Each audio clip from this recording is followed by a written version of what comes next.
Shoo, gorgeous. Welcome back. Let's make a unique purple Sauerkraut.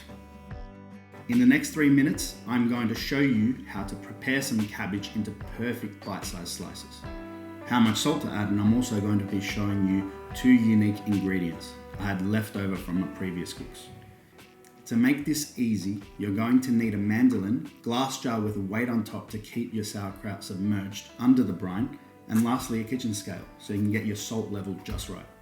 Start by removing the core of your cabbage and cut it down into manageable pieces for your mandolin.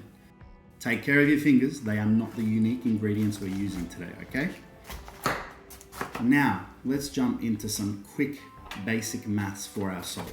Please remember there is also detailed info for this recipe in the description box below. We have 1,413 grams. We need 2% of that. So 10% is 141.3 grams. 1% is 14.1. So we need 2%, which is 28. I'm just gonna put in 30 grams. Now give it a nice massage and squeeze the salt and cabbage together. This helps the cabbage to release the water for our natural brine, and it also helps to break down the cabbage ready for fermentation. You'll be doing this for about 5 minutes or so. For this recipe, I'm using chili flakes, some oregano, and the 2 unique ingredients are leftovers from my manta recipe, which is this coagulated onion juice, and the inner germs from my Michelin-style pasta recipe. Oh, if you could smell this right now.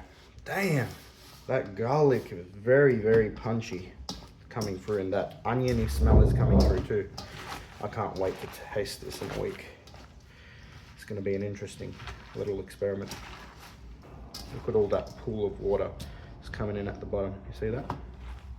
Now we're going to start packing up sauerkraut into a mason jar. Why do they call it a mason jar, by the way? Probably someone named Mason who invented it, right? Who knows?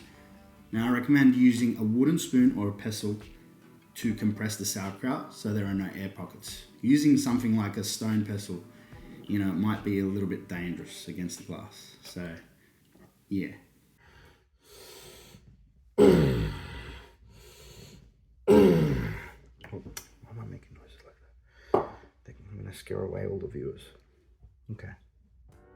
Now I'm using my weight to put on top of the jar to make sure the cabbage is submerged underneath its own juices. I recommend not closing the top very tightly as I have. I've only done this to clean the jar.